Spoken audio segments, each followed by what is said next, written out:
And I'm in, and we're in the building with Black building. Cheeks. What is going on, y'all? We We're having a great, glorious night. Nate, how are you doing? Phenomenal. Excited to let these people know what's the truth about this movie. So we gonna waste no time. We're gonna really get right into it. Spider-Man No Way Home. Listen, I watched that mug in 4D, and when I tell you the experience was truly existential, it was great. Existential, that's a school word. The long one. Let's go spell it for the kids. The spelling for the kids. I can't spell that. Anyways, guys, we're gonna be talking about Spider-Man No Way Home. Arguably what's regarded as people saying it's probably like Marvel's best film ever made. But we're gonna go ahead and we're gonna break down the story, the characters, the beautiful, the ugly. Man, give our final verdict. All of it's beautiful, but we'll continue. I mean, so let's go ahead and break down the story. It starts off continuing off from the previous film where Mysterio the rebuke my man's whole identity to the whole world. Everybody know his girl. It's crazy, bro. It's crazy. My man swinging through the hood, can't get away from nobody. Helicopters chasing him. The ops is on his back. So he goes to my man Dr. Strange like, look, homie, I'm gonna need you to hook me up. I'm gonna need you to get everybody to forget everything that ever happened about this issue with me. He'd be like, word, I got you. I got you, fam. I got you. And then he go ahead and set up a spell for my man to go ahead and get everybody to forget Peter Parker, or at least about the fact that they know his identity. Peter messes up that by trying to put in a bunch of add-ons at the last second. That creates a chain reaction to where the entire world gets corrupted by the multiverse, and it starts bringing in characters from around different Peter's adventures into one movie. We see Doc Ock. We see the Green Goblin, aka the most gangster of all gangsters. Then He's the best super villain. He the Joker. He the Joker. All Spider-Man villains. So then we bring in Electro. We brought in Lizard Man. We brought in pretty much all the old villains from every other Spider-Man film so far. Then they have kind of they have all cavalcaded into his world and trying to destroy things, trying to set up things. They don't know how they even got there, for one. So Peter's goes onto a mission set out by Dr. Strange to go and capture all these people because we got to send these people back to their multi-universes. However, Aunt May's ass gets involved and said, no, Peter, you got to do the right thing to save some lives because Doc Ock is really dead in his universe, so is the Green Goblin. So Peter like, all right, man, I got you. So then he betrays Dr. Strange. A woman is the reason why a man couldn't be great. I'm kidding. I'm joking, y'all. I'm saying, though. That's Aunt May. He betrays Dr. Strange and whatnot, and then we go through a long, long adventure of him trying to repair the lives of these people he done messed up. Long story short, he get betrayed and slipped up by the Green Goblin, aka the gangster of all gangsters. Gangster, that's the Joker of the universe. The other Spider-Mans from the other multiverses, including Tobey Maguire and Andrew Garfield, come into the frame trying to help my band Tom Holland. How do you say his name again? Tom Holland. Tom Holland. I be messing it up. Let's get a pause right here. I want you guys to know they have been nicknamed the Thin Lip Patrol. The Thin Lip Patrol. Just so everybody knows, if you ever see them three in one room, it's a Thin Lip Patrol ready to save the day. You know, I'm mad that you focusing on their lips, but you know what? I'm gonna let you slide with that. The only lips in that scene was Zendaya and his Asian friend Ned. So it was very distracting. I'm like, how y'all all smiling? That's it. It's just But yeah, the story that's basically the plot line of everything. They come into the world to help him out and fight off the villains. Now we're gonna go ahead and jump into the characters. All right, so let's just break this down. As we know, you have Peter Parker, one nickname in the movie, spoiler alert, and that's Tom Holland. And as you know, that's the whole epitome, the central circle of this movie. But really, though, you get to see Peter Parker as Peter Parker is supposed to be. You got the next one, Zendaya. She is Mary Jane, not to be confused. I said that wrong. Her name is Michelle Jones, not to be confused with Mary Jane. See, that's how you know she was frustrated. She's like, why y'all keep calling me that? My name is Michelle Jones. Don't mess that up. She's black. I'm glad they cleared that up, by the way, too. I'm telling you, that was probably the only thing that helped them understand which Spider-Man was who. My Mary Jane is Mary. Great. Mine's Michelle. Then you got Ned. Ned came out as the best friend of Spider-Man. As you know, every Spider-Man has their own best friend. Usually it was the Green Goblin's son. Of course, we got the fantastic, wonderful Doctor Strange with my boy, something Cumberbatch. I don't ever know how to say his name. I don't know how to say his name either, bro. We just gonna say something. He was a phenomenal Doctor Who and got to play a phenomenal Doctor Strange. Came out there and did what he does best. Not follow rules. He didn't follow rules when he was a real doctor. He ain't follow rules when he is Sorcerer Supreme. Not really. His homeboy Chin got it. Chin had a great cameo for 5 minutes. Tell everybody, I don't care. That's literally what he did. I don't care. We're gonna round off just real quick on the villains. I just have to say William Dafoe coming back as the Green Goblin at the age of 66 and doing his own stunts means that Peter Parker got body slammed. Body slam. That dude got he got power Batista bomb. Batista bomb, and he got him. This dude. It was great. I'm like, I don't care what nobody says.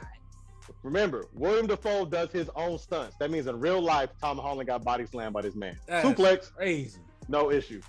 All right, you got Doc Ock that came through. You have Electro, Lizard Man. You even got Sandman with his tonic phrase, I just want to see my daughter.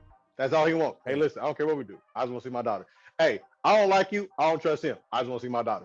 You know what? I'm out. I'm just going to see my daughter. That's all he cared about. Got out May.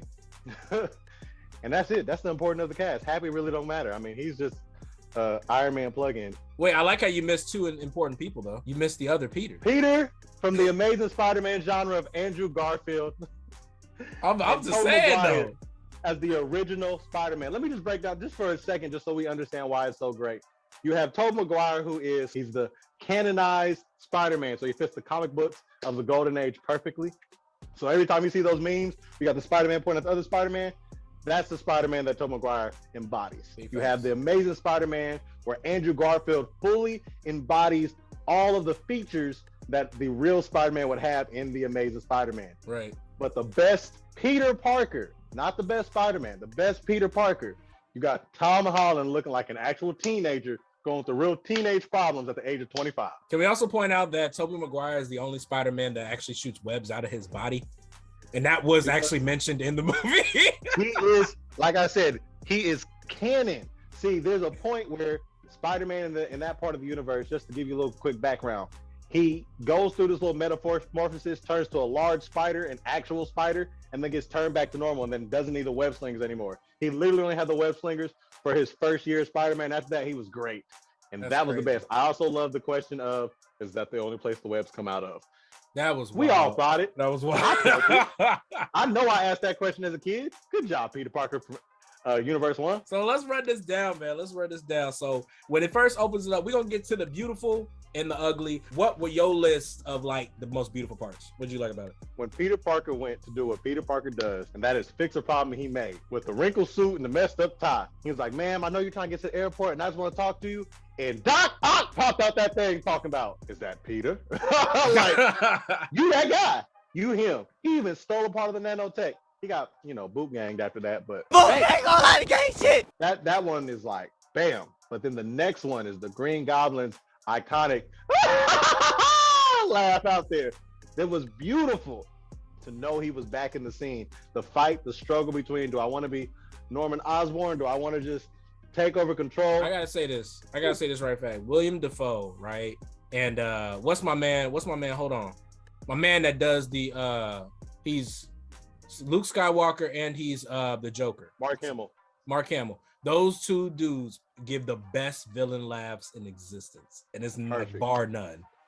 I mean, if it makes it better, Green Goblin, when Mark Hamill does it, mimics the Joker when Mark Hamill's the Joker. So that's I'm trying to tell you.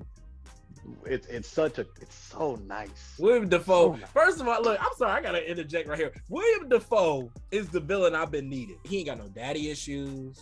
I love my daddy. He ain't trying to save the world in his own way like Thanos. He ain't trying to, saying, make things better by getting rid of humans because it will make things better on the earth. No, he's just a villain. He's evil, and I want to see the world burn. And I love it. We've been missing a villain like that. I ain't had a good one since Heath Ledger. We ain't had a good one like that, no, man. I just want to see the world burn, honestly. I want to see it burn, and I want to laugh profusely at it. Man, and get mad because you don't want to see it burn too. Like, why don't you want to see it burn? Come on. I'm not gonna lie, that really messed with me, and I love that the fact that well, I'm gonna throw in a beautiful one for me, I guess. I love the fact that they're Marvel's actually trying to it looks like make authentic how would you say, imagery or costumes of the villains now. They're kind of throwing away the whole movie-ized and instead making a more authentic look. You saw Green Goblin with his like purple hood, even though he didn't have his mask on. He was maskless, but he had the purple hood like we normally would see. We saw Doc Ock with more of like his slender, more of like his look that you would see in the comics, and I'm just loving it. It's like they're trying to bring the nerd side out. You had Electro with the actual iconic mask. You The notice when he actual first mask, came out, right? he had the electricity going up. I said they know what they're doing. They know what they're They know doing, what bro. they're I'm trying to tell you. So the way we're gonna do this, let's break it down, Nate, from the start of the movie to the end of the movie. Our beautifuls and the uglies from the start all the way to the end. All right. So we don't lose people in the rambling, because we can be rambling all day about this shit. All day. Rabbit hole's real here. So the way that the movie opened up, right? We see Mysterio has just unveiled to the world that he is Peter Parker. What's the beautiful parts of that, and what's the ugly parts of that? You go. So the beautiful part is, as always, you have Mysterio being Mysterio. Even canonically, in his canon mind, in everything he's ever done, he always does something that gets Peter Parker stuck. Thanks. Whether it's the hypno gas, whether it's I killed Aunt May is truly alive, whether it's his biggest fears, all those things always come true. So as you know, in Marvel universe, the cinematic universe, they have to make it such an end all be all type of way. And so they can't do what comics do, which is continue this long battle between them and Mysterio. Thanks. And so Mysterio had to die. And in him dying, the beautiful aspect was, let me snitch on Peter. The part that sucks is freaking Jimmy Jamerson, JJ got that video. I said, where did he even come from? We ain't heard about this man and none of the other Spider-Man movies for real. He kind of pops out, but this one, he came back so strong. You only saw him in Tobey Maguire's movie. Can we just talk about how JJ is like a Fox News contributor? He's a menace to society. First off, where were you in the first two movies? Get over here. All right, so what's your ugly part of it? It was that weird, I'm going to try to hide this from Aunt May. Happy comes around. Now there's this weird love issue there. Like, that's cool. We get that Happy and Aunt May weren't working it out together. But, like, why did that portion have to come in there? It was just too much for me. It was too much going on for you to appreciate the fact that Happy was heartbroken, and for you to appreciate the fact that Tommy, Peter Parker was trying to hide what he was, and appreciate the fact that Aunt May caught him in his drawers with MJ. Like, you couldn't appreciate all these things. It was just like da da da da, like Peter has basically gotten away from everybody. They've been tracking him down. They've basically brought him in on hearing charges. He's been kind of blackballed from everything at this point. And then he goes to go see Doctor Strange. Now I'm gonna say the ugly part that I have here, right? My first critique of this whole entire damn movie. Peter could ask for one thing, and this movie could have been credits. Have everybody forget Mysterio ever existed, or have everybody forget that he ever even talked about anything. Roll credits. That would have been it. That would have been it right there. That would have been it. But instead, we got to do the whole rigmarole part of it. Have everybody forget about Peter Parker. That's the part about the plot I hated the most. It just seemed very childish how they introduced it. The rest of the movie is all serious. It's all, action-packed in tone. But the beginning of the movie just seems so kiddie. And it's just so childish about how he could have addressed it. Now, I get it. My man's young. You know what I'm saying? He's young. He's a young boy. He's a young boy out here. Yeah. But it just seemed like Doctor Strange should be smarter than that. You know what I'm saying? Easily. Actually, the part that I find beautiful was the Sorcerer Supreme reference he said, where he told, he's like, I am Sorcerer Supreme, or I would have been. And he was like, oh, like Peter was like, you're not? He's like, no. And technically. Ken come walking through talking about, I am, and I'm handling all his business. He should have got fixed. Now, I ain't gonna lie. I'm guilty of this, but I haven't seen the Eternals yet, but I heard it's pretty dope. And I got to see what my man Chen's out here doing with it. Now he's a Sorcerer Supreme. Apparently hating every second of it. Doctor Strange was like, hey, I'm going to do this. And he was like, hey, don't do that spell. I'm going to do the spell. I'm not, you know what? I'm not talking to you anymore. I'm leaving. Don't do that spell. And he did. You ain't see him come back the rest of the movie. There wasn't no, why you do that spell? It was, you got to handle it on your own, big buddy. Well, we're going to see that towards, what do we got? After this movie, after the credits are rolled, but we'll get to that point once we get there, and what happened after he had did the spell and everything like that. So now the spell's been cast. Peter interfered. My man done caused a chain reaction to bring in the multiverse. All right. Perfect. Now we got all these different characters leaking in. This is probably the best way Marvel could have kicked off Phase 2. I ain't gonna hold you. They have now opened up the possibility of so many different iterations of Marvel across the comics, across the multiverse by this one act right here. We now can visually as audience see what entering into the multiverse will look like. So now we can see Right. all these different characters come in from all these different movies. That's great. I'm happy that Sony decided, they said it was going to hop on board and help out with it and not be some assholes looking for a check. So, Well, as you know, Sony is still always will be trying to take full control, and they will not give up them rights to Marvel. So it's always going to be an issue. It's always going to be an issue. But while they're getting to still do, because see, Venom's going to have to come into the Marvel universe for real. mm-hmm. And while they still have full control of Venom, they're going to let them have Spider-Man. It's kind of their segue into keeping this paycheck going while at the same time appeasing the fans. So they're smart. They're not, Sony does what they do. I need them to do better, but hey, it's whatever. I'm a Sony fan. I need them to stop. I just need them to stop. I mean, no, that multiverse being introduced gives them a chance for a young black man to be able to be Spider-Man and nobody asks questions. That's a lie. You know they're not gonna do that. What? They're not gonna do it. Did you not hear Jamie Foxx's? I just expect there'd be one like me. There ain't no way. That was on a Marvel that platform. That's not gonna be on a Sony platform. It's a both. It's a both end. So the thing is, they own Sony owns the name Spider-Man. Like, it's Sony's property. Like, they have it. But do they own the name Miles Morales? That's what I'm trying to figure out. Hey, and you know what's going to happen? Marvel's going to pay them. They're going to play Miles Morales. This is what's going to be. I guess. I mean, you didn't notice in the movie of Spider-Man Into the Spideyverse that he had on Sony headphones? Come on now. Come on now. Saying, man, look, when it comes down to it, I think Marvel, Disney a little stingy. So they gonna probably negotiate it like crazy. It's gonna be going like literally through the ringer. But we'll see. I'll keep get it for 5 years. I'm with it. I'll keep hope alive. I want everybody to remember this video. If we do not get it in 5 years, it's y'all fault. It's not my fault. It's y'all fault. Y'all should have did better. But I believe in 5 years, we should have a Miles Morales with a real Miles Morales. Sadly, it won't be Childish Gambino. He's finally too old. He's finally too old. Honestly, people have been saying that the guy from Blackish, the little boy, the son, that should play. Yes.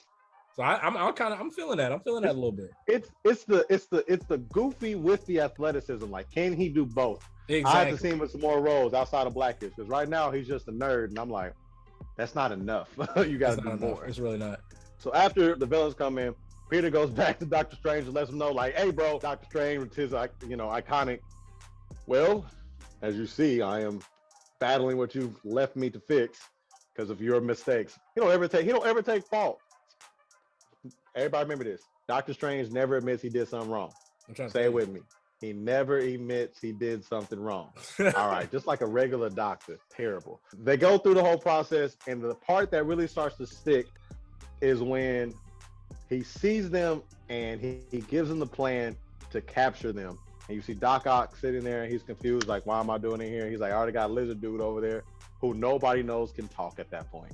That is dope. That's hilarious. So the good and bad on the initial conversation of, we're going to catch these people, because we got to get this right before we get to Electro getting introduced. We got to keep this. That's a whole, I stopped there for a reason. You got to get to the Doc Ock, man. It's a good one. I'm telling you, so we had brought into the villains into the world, right? And the off rip, the thing that kind of just messed with me is when I saw Doc Ock for the very first time trying to fight Peter. He's fighting him. He literally thinks he's fighting Peter Parker from his universe, and then he rips off. Oh no, he didn't rip off. He ripped off Peter's chest, or like his what was it, like the chest plate on his costume? Yeah, he rips that off. And then the nanites from his mask come down to protect his chest when he tries to stab him. He's like, wait, you're not Peter. And then off that, I didn't know the other Peter Parkers were coming to this movie, but that right there just kind of confirmed it for me. I'm stupid, all right? I didn't know that the other Spider-Mans were going to be in it. That's probably my most beautiful moment.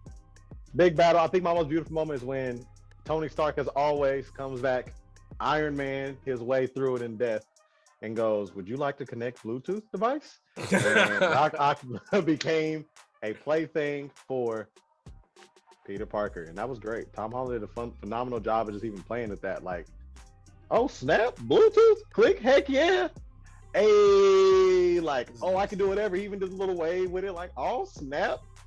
Poor Doc Ock, he really was like talking junk the whole time. I will end you. Stop listening to him. Why are y'all not listening to me? Perfect Doc Ock banter. Green Goblin introducing himself and blowing up parts of the bridge. Perfect. A way to just show that he's there. Doc Ock asking in a confused manner, "How in the world did you get here? Like what? I thought And you can were I just dead." say, like, yo, this they gave in this movie a good amount of callbacks to the originals. You know what I'm saying? It's not too flooded to where you're like, oh my god, this is just y'all doing too much. It's basically like a rendition of number one again. But it was enough to call back to like, hey guys, it's been some years since y'all seen that first Spider-Man and these villains originally. So we just want to kind of throw in a little dab here and there with the Green Goblin throwing out his bombs, and you just see him riding in on a guy. Like, what the hell is this? Let's beautiful. give a shout out to the glory of the Most High for not killing off these actors. I'm trying to tell you. He could have took them, and this would have been a completely different movie. But he said, "You know what? I'm gonna let them live, and we got to have them in this movie." We had the CGI in there, man. Because it would have been a Tupac moment where you see that man on stage walking up in the hologram, like that. That would have been it.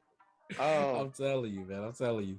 So what do you find ugly in that scenario as well? Because like I said, as beautiful as they came up, what's ugly in them in that whole part? Yo, I ain't got nothing ugly about that part. That's my favorite part when they came down onto the bridge, everybody's fighting. And then my man Peter gets the okay from the university he was trying to get an approval for. Him and his friends all were able to get in because he saved the dean. But if we move forward past that, we get into my next ugly part that I had was we're trying to capture all the villains now after Doctor Strange and gave Peter the directive to go capture them. And Aunt May is like, hey, you should really try to listen to Norman. When she runs into Norman at the food pantry, I'm just like, Aunt May. Let's time out on that one. Why? We're gonna roll back. Why? We gotta roll back to get there. Okay. We just missed the most iconic duo to come out. The iconic. Words are hard. The iconic duo. They are hard. Who needs them? We do. You got Sandman and Electro in one facility at once.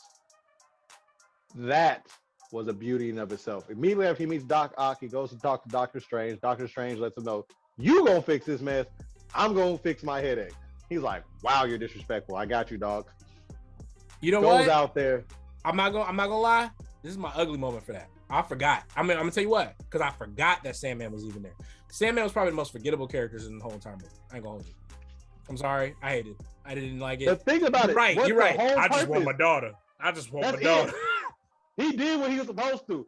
Think about it. Every time you saw them together, what was the thing he would say? You're not gonna keep me from my daughter. I don't want to hear that, bro. Like, why did we bring in? I understand we're doing Venom now. Like, spoiler, Venom comes in, but we're gonna talk about that later. But we should have brought in Spider-Man 3's Venom, Eddie Brock. Bring him in then. I don't know.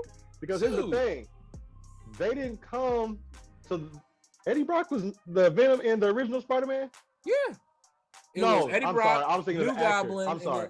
I was thinking of the actor. I was like, it was a different Eddie Brock.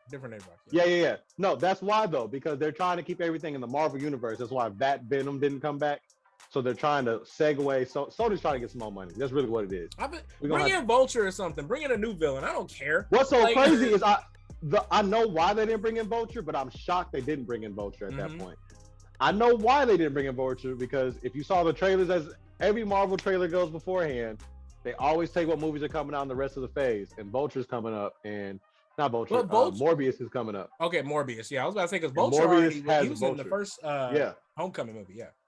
So the thing about Morbius is, and I could be wrong. Let me know, people of the cinematic society, but Morbius is the start of Marvel introducing their, I wouldn't say Halloween-esque, but they're supernatural heroes. That's where Doctor Strange comes up, Morbius kicks in, you'll see Blade come around, you'll get the werewolf and the monster heroes that come up as a section because they're like, oh, this is a mutation in a gene, like, because Marvel makes everything science.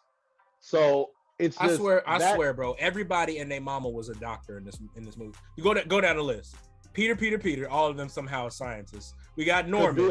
We got Doc Ock. We got Electro. We got Dr. Connors. We got he was a janitor, but he did understand electricity because he was electricity. Well, that too.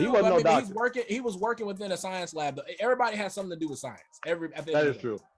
At the end of the day, everybody has something to do with science. But yeah, so Sandman, Electro kick in. Now to your initial point of Aunt May. Yes, I actually do think that was dumb. It kind of pissed me off that Aunt May walked in and told a superhero how to do his job as if she understands the gravity in which he is doing. These people killed people. I know for a fact, barring the cinematic beauty that they gave us, Doc Ock threw somebody off the bridge. Somebody got tossed while they were in the car. Somebody. There could have been a child in there. That's the one thing I hate. She said, save the child murderer. That's the one thing I hate about all Marvel movies. The only people that addressed this was Age of Ultron. How many of y'all would just be killing bystanders? You know what I'm saying? Bystanders. Literally, if Markovia didn't get jacked up in that movie and you weren't seeing people's houses fall off and, you know, people like, why are you doing this to us? I guarantee every Marvel movie would have a riot. Why do y'all come here? You don't save us. Y'all be making it worse. Let's be real. Captain America is definitely the worst. He be bouncing stuff off people's houses and cars. That's facts. Him and the Hulk, they're the two worst. At least Tony Stark being in the air and Black Widow's kind of, you know, sneaky and Hawkeye be hiding. I saw a meme the other day talking about like when the Avengers come to your town to save you, and it was in quotations, and it's like your car insurance rates premiums go up, your home insurance goes up. You sitting out in front of your house, there's a crater in your yard. Crater right there in your yard. You gotta get to work. Ain't nothing to do. I couldn't live where they live. I couldn't. I would literally sit every day and I'd be like, why are we here? If I was married, I'd be like, listen, wait, why are we standing here? The kids can't go to school. They destroyed the school. Bro. I can't drive to work. There's a pothole the size of the whole house.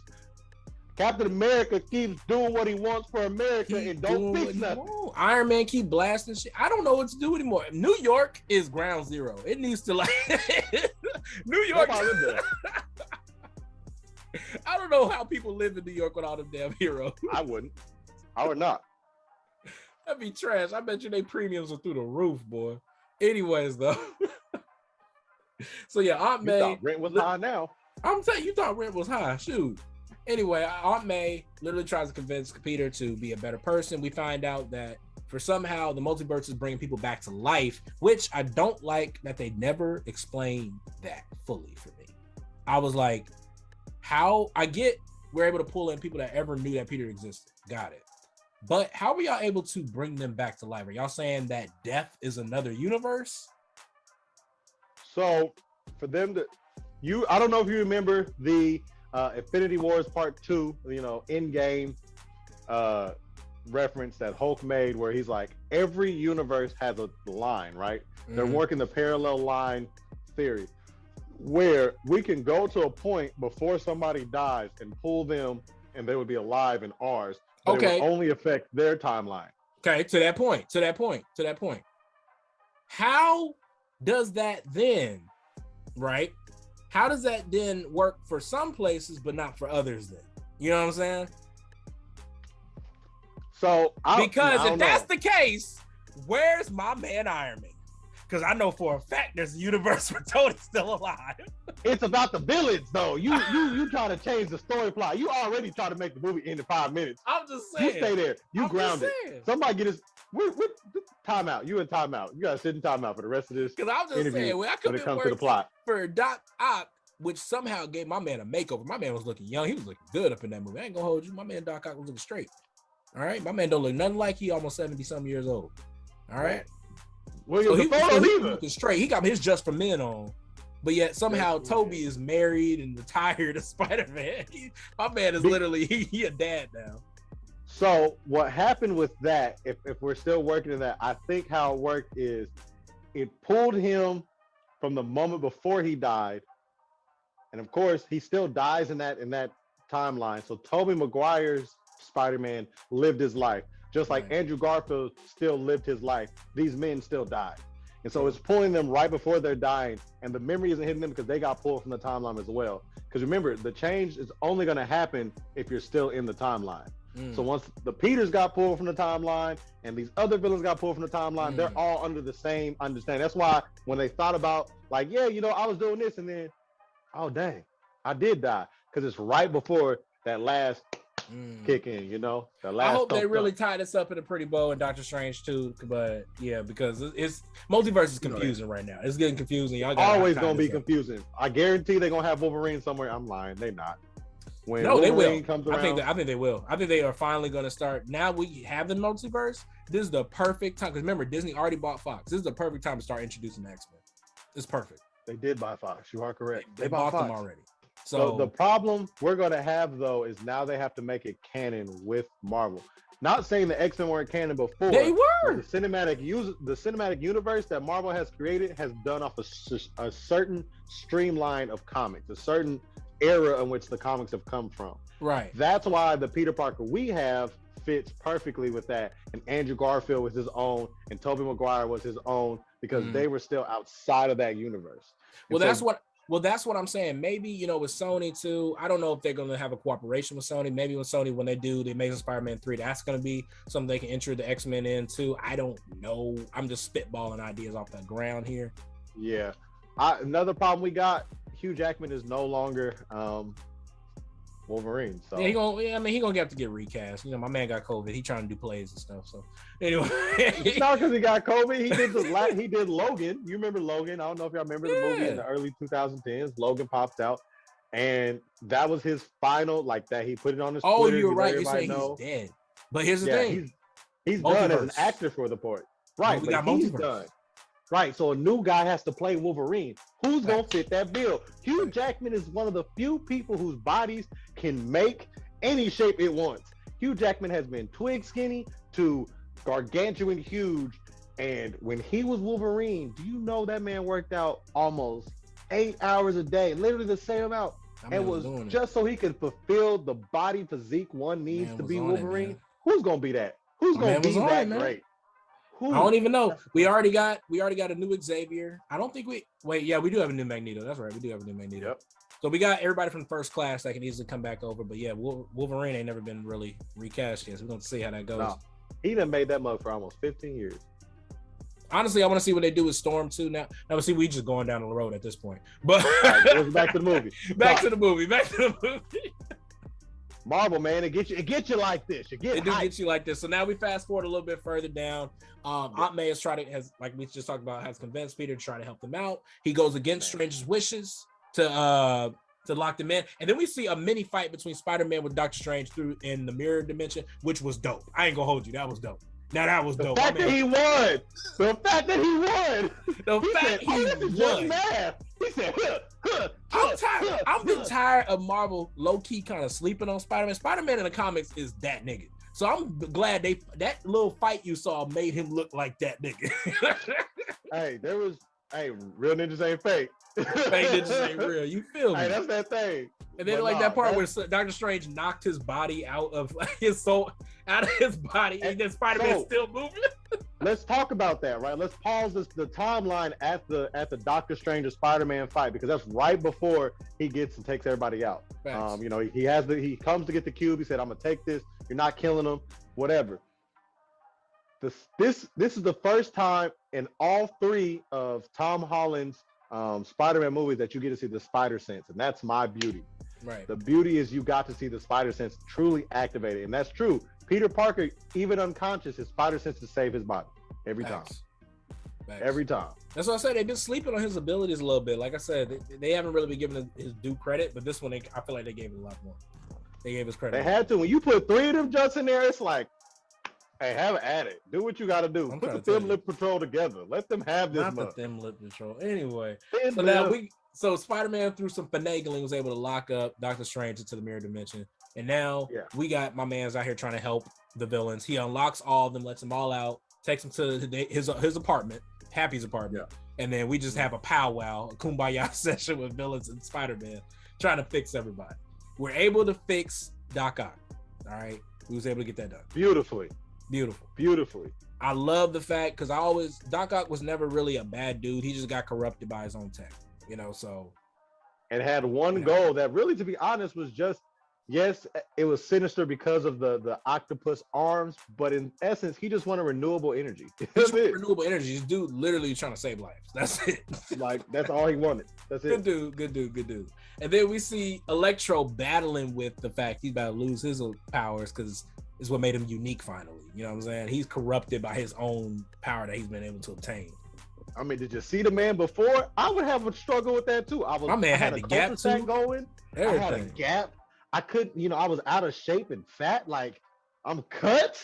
I'm the physique I wanted to be. I have the intelligence I deserve to have. Who knew electricity would do all that? Go back? Facts. A little electricity that should have killed you. Exactly. Beauty of that, him and Sandman. Be careful where you fall. That was the ugly of that. Sandman is still here talking about, yo, can y'all send me back? And it's like, no, wait. We're gonna save all the villains first, bro. Send like, me. I don't die. I live. Send me back. I hate Sandman in this movie, bro. I hate him. I hate it. He's a useless character. Because think about every time Electro tried to do something before they had the "I'ma cure everybody," moment. Every time Electro tried to take over, Sandman was like, "No." He would contain him, but then when he ends up partnering up with him, they figured it out anyway. So I'm like, y'all could have always figured it out. Yeah. That's what I'm saying. It's a useless character. When he became the Sandstorm, that was And then this man, what my thing is too, I'm gonna fast forward it a little bit. This man, Sandman, you like, y'all ain't sending me back. Fuck it, I'm gonna be a villain again. Yeah.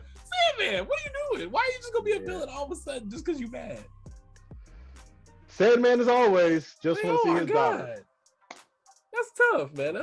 That's tough. Anyways, while they're still in the apartment, we see the Green Goblin leak out of Norman, right? It's starting to really take over his body. At this point, he's been helping Peter. He's been trying to help the system and getting everybody fixed. But then it starts to leak out. Then we get to see a real nigga emerge. We get to see a real one emerge. This man done corrupt everything. He convinces all the villains, especially Electro, to fight back. And then we see the best fight scene between him and Pete. All I want to know is he is 60. Y'all need to know this. He is 66 years old. That means during practice, Tom Holland got picked up by this old man and suplex.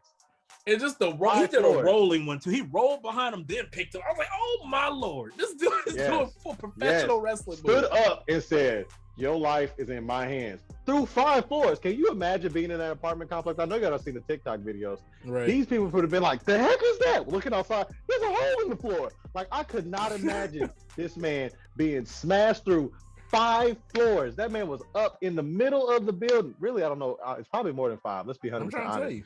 Peter Parker was happy. Had a nice apartment. Yeah, high rise. That man apartment. That was a high rise. He wasn't penthouse, but he definitely wasn't in the bottom. Like, that was a nice look. And all them floors, Peter Parker shouldn't even have woke up. He should have stayed down. I like that they finally showing off Green Goblin's strength. Green Goblin's always been strong, but this is the first time we got to see. My man put you through 5 floors. Like, before, he was my guy that's just riding on the glider, throwing stuff and tricks and toys. Like, he's like the Joker. He's just throwing toys at you. But this man, we actually saw a fight, and this man put the paws on him. And then said, remember, Peter, it's not my fault. It's yours. So we fast forward a little bit further. We at the bottom, like you said, at the bottom of the high rise. Aunt May's down there. She tries to help Peter. And then Green Goblin, with a callback, stabs her, hits her in the back with the glider, the same way it hit him in the back, and inevitably causing internal damage to her. We thought she was fine. She got up. She was walking towards Peter, and then she just fell out. She was bleeding internally. I want everybody to know, I knew she was going to die. Damn. I knew when she got hit with that freaking glider, it was over. When I saw her get hit with that glider, and then she said, Peter, it's okay. When the hands start doing this, Marvel trick, they're about to die. It's the hands. It's the hands and I'm not going to look in your face. Because she didn't look at Peter. You remember, with greater power comes greater responsibility. Right then and there, I knew she was about to die. You had grown folks. You had grown folks in the theater crying. When I tell you, this girl, so I was in the 4D movie theater, and he got slammed through the floor, so the seats start do each one, right? So when she gets hit, the seats do this little jerk motion, right? It just jerked on us. We're like, oh, that's crazy. When she got ready to die, right? Mind you, it has been completely silent this whole movie. Everybody's like, the girl next to me let out this wail, like, ah! I was like, oh my gosh. I said, you done made it through the 5 floors, the explosion, and this is the sound you're gonna make. I almost screamed several times. And that was that moment because Aunt May died. Uncle Ben was not in the picture, and then Aunt May gone. It's a problem, man. It's a problem. But I'm still conflicted how I feel about them giving Uncle Ben's line to Aunt May this time in this universe. Who else will say it? But then again, I now with the multiverse thing, they kind of tied it up in a bow why they did it, because it's like in each different universe that line had to be said by somebody. So I was like, oh, okay, that makes sense. And also think about how she did it. She didn't just say, she was like, remember what your Uncle Ben used to tell us all the time. So Uncle Ben was never out of the picture. Uncle Ben was always in the picture. I thought she never married. No, Uncle Ben was there. Uncle Ben died. Uncle Ben was in Tom Holland's universe? Yeah, he was dead. When? I don't remember that. He was dead. I thought Aunt May was she was a bachelor out here. She was when they did the first movie, it was very much similar how they did it in Into the Multiverse. They didn't explain nothing about Aunt May. It was Peter Parker, Uncle Ben dead. Oh, okay. That was it. And it went straight into it. And you never heard of Uncle Ben again. Well, what I'm saying is Tom in this one at least didn't have that much of a connection with Uncle Ben compared to the other Spider-Mans. He had more connection with Aunt May. And that's fine because they kind of tied it up. It's a multiverse. It's different. Yeah. You know what I'm saying? So let's fast forward again, right? So now we're into the part where we're now in Ned's house. Ned, at this point, I guess we have to explain a little bit. We don't. Y'all have to see the movie. So Ned comes out with the ring like, I'm going to find Peter Parker. And his, grandma's like, I knew you had magic in you. And she's thinking, I don't remember, is he Filipino or not? I don't know what she speaks. I think we ain't gotta be politically correct with it. We don't know. But I just know she was saying in the native tongue, I knew you were magic. And he's translating for her. And he brings out Andrew Garfield with the iconic banter. The iconic banter between him and MJ. That man said, I'm Peter Parker. Prove it. No. Prove it. I get we're having a moment here. Walk on the ceiling. He hopped up. He did that so thug. Just floating. He's like, does that help? She said, walk across. No, I'm not walking across. No, I'm not walking across. I'm hanging from the ceiling. If Ned's grandma wasn't like, can you please get that spider web that you up there? She's the realest. She's the realest for the whole movie. Everybody grandma. Hey, since you over there, can you clean that? Because I can't reach it. Can you go ahead and do it? Like, man, they treated Andrew like he wasn't spit. I ain't go. Hey, perfect Spider-Man though, because that is a true Spider-Man antic. That is a Spider-Man antic. I am your friendly neighborhood Spider-Man. You're asking me to clean the spider web. Ain't barehanded. Man went in there and said, shoot like, and then it stuck to him. That's how you know it's disrespectful. It was like, dang it. That's crazy. But then we get to see with one more swoop, because he said we got to see Peter Parker. We bring in Tobey Maguire, walking in looking like somebody's dad, not in costume. Andrew came in costume. My man came in looking like he just got from like violin recital. Bro, when he said, "Hey, you gonna be going around here looking like somebody youth pastor the whole time?" Done. Somebody's youth pastor. Done. Because I'm like, I had a youth pastor that wore that exact outfit. I'm coming it off. Man, shout out Pastor Steve. That was a problem, man. My man looking aged, you know what I'm saying? But he's still looking good, though. He said, I'm enjoying life. You feel me? He looked how he should have been. He looked how he should have looked. 12 years of a difference, We ain't had that Spider-Man since 2006. That was such a feel-good moment. I loved it. I loved every bit of that. So then they get to come together. We're trying to help out Peter. The gang shows up where Peter is. Well, MJ kind of lead them to where he is. He's standing on the rooftop, and then he meets up with the other Spider-Mans. They tell them about, their experiences, how they lost somebody. And it's just a feel-good moment. Everybody's crying. Tears is falling, So I have an ugly moment there. Oh, and it's all beautiful.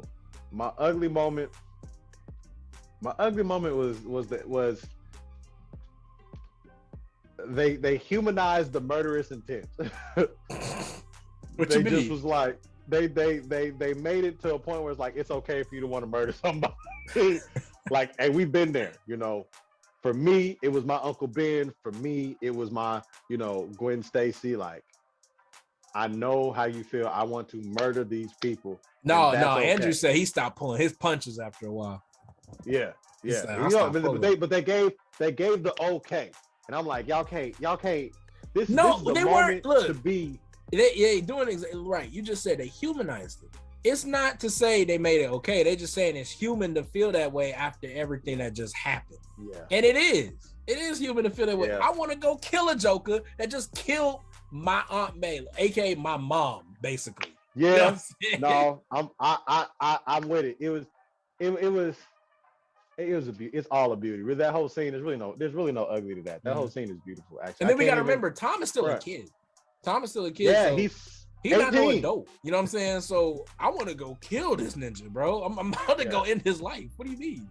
Yeah, like no, it's man, it's a roller coaster of emotions. I for everybody who wants to know, I'm a crier. I cry at movies. All right, I said it. It's off my chest. I'm a man about this it. Man all being a booger bear in the movie. I didn't know. Basically. I didn't go into a booger mode. Man booger bear. I had two tears come out. One from the left, one from the right. You got thug tears? Is that what it I did, because I was like, I'm gonna cry when it's ready to cry. This ain't the moment. This ain't the moment. So then we get to see my man's working together in the science lab, trying to come together with all the compounds to fix everybody. And this was amazing. No pun intended. But we got to go. Everybody starts talking. Everybody starts going around talking about what they doing in their universes. And then my man, Andrew Garfield, he's like, I'm all right, man. I don't know. And then Toby's like, no, you're amazing. Hey, say it. I'm amazing. Wait. Nah, I'm good. I'm amazing. Say it. Say it. That was like the biggest way to play, because Andrew Garfield is the only separation. You have Golden Era Spider-Man, then you have Andrew Garfield as the Amazing Spider-Man, which is two separate Spider-Mans, and then you got Multiverse Spider-Man, which is who Tom Holland was. And it was so much play on words. The Thin Lip Patrol ran that junk. Okay, I'm trying to tell you, it was hilarious. And then also we got to talk about it in the cinematic, just cinematic viewing environment, right? Everybody always thought that Amazing Spider-Man was shit. Everybody didn't like him. Everybody didn't like him. He was the one Spider-Man that nobody really liked. They liked Toby and they liked Tom a little bit when he got introduced. But the Amazing Spider-Man always got a bad rap. And I don't feel like it was justified. I think the writing was just a little bad, but Andrew played up to it. It's like he recognizes, people didn't like me as a Spider-Man, so I'm here, people, they're gonna feel how they want. And they might be a little right. And it's like Toby and Tom were trying to lift him up. They were breaking the fourth wall a little bit. Can we talk about how they don't have the Avengers? Because, spoiler alert, Sony, they got the Avengers. And this man's like, I know how to work in the team. They're like, how? He's like, the Avengers. And they're like, oh, hey. That's dope. Were you like in a band or something? Is that what that was? What? Why do y'all not? Y'all ain't got no Avengers? What?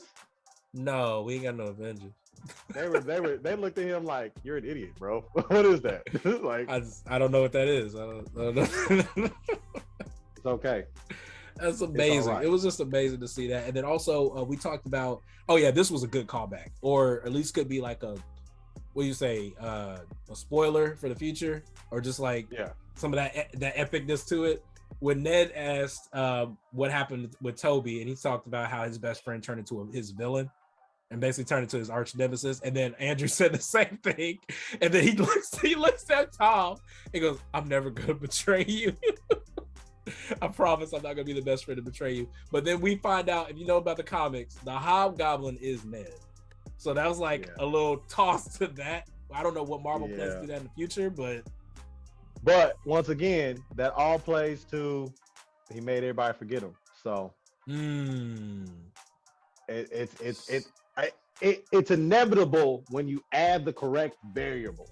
I just thought that was hilarious. I'm like, oh my god, they really did play to that. Yeah. They opened up. They threw that in there to open that up. It's like, no, that's the fate of every best friend in Spider-Man. Nah, you definitely gonna betray him, dog. You definitely gonna betray him. You gonna take his life, homie. I mean, that's man. Hey, look. So they come up with all the solutions. They got everything completed, and now we get to the culmination, the climax, where they go and fight Electro, Sandman, and the Lizard Man. Everybody together. I want to point out, as always, William Dafoe is the best Green Goblin they could have had at that moment. When he goes toe to toe with Tom Holland, like that man, and then Andrew Garfield and Tobey Maguire did the iconic teacher role of letting the student do what he got to do, and they hand to hand, bow, bow, bow. And, for a little bit, it's like Green Goblin is giving it to him. They done cured Lizard Man. They done cured Sandman. Electro is cured. Doc Ock was cured at the very beginning, so he done got slapped out the picture. Like everything as it needs to be has done, right? Doctor Strange has the cube in his hands at that moment. Like everything is now just between the Green Goblin and Spider-Man. And it is a epic bang to bang. But once Tom Holland got that one good, and you watched him drop, yes, he was like to the elbows, to the that man, it was crazy. They was throwing blows. He was in that, and then them last 6 he got in before he got ready to pull up for the finisher. Then Tobey Maguire pops out. Boom. The only problem I had was the facial expression. My ugly is why they had Tobey Maguire make that weird straight face. He didn't say nothing. When he held it up. But then my man stabbed him though. And that look, let's talk about this. Look, I gotta part this part. This movie tied up so many loose ends, right? Yeah. We got a callback to when Goblin stabbed himself with that glider by him stabbing Toby right in the back. This is almost the exact same way.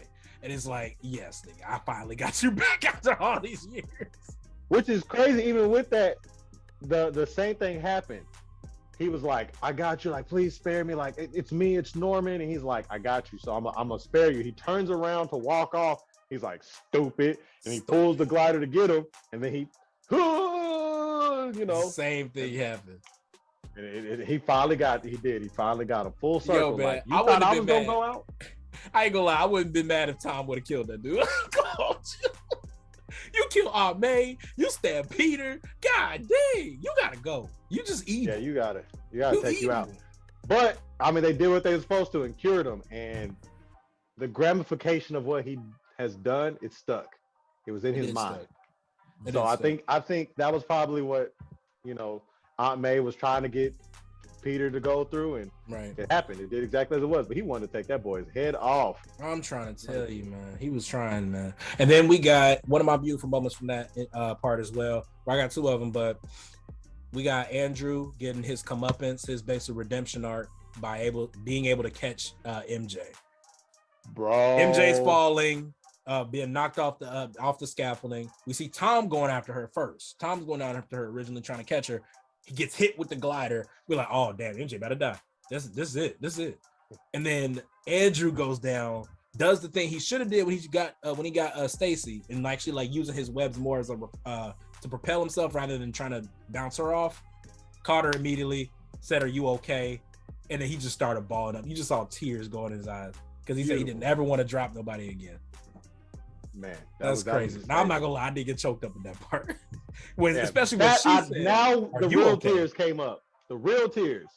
Because that was the moment. Because he said, "Are you okay?" But then she said, "Are you okay?" They had played the whole stoic, I don't care about life. That was he did that. I think another good one from that one is when he's holding Tobey Maguire before they go off. He's like, "You're in a lot of pain, aren't you?" He said, all the time, just all the time. They popped his back. This is replay. They popped his back. I just want everybody to know they had a moment. He said, oh, you need me to do you? He's like, no, I already did it earlier. He's like, oh man, I feel 10 years younger. Like, you know they call it back to when Spider-Man hit his back when he was learning how to swing, right? Yeah. That's how you keep it alive, bro. That's how you do callbacks.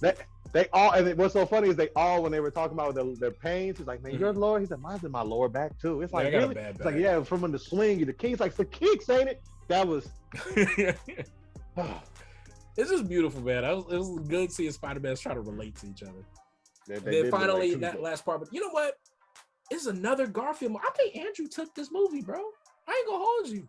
I think Andrew took this movie when he had the moment with Electro, because Electro said, "Oh, you Spider-Man?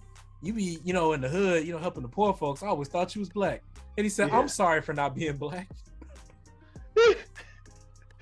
Not even that.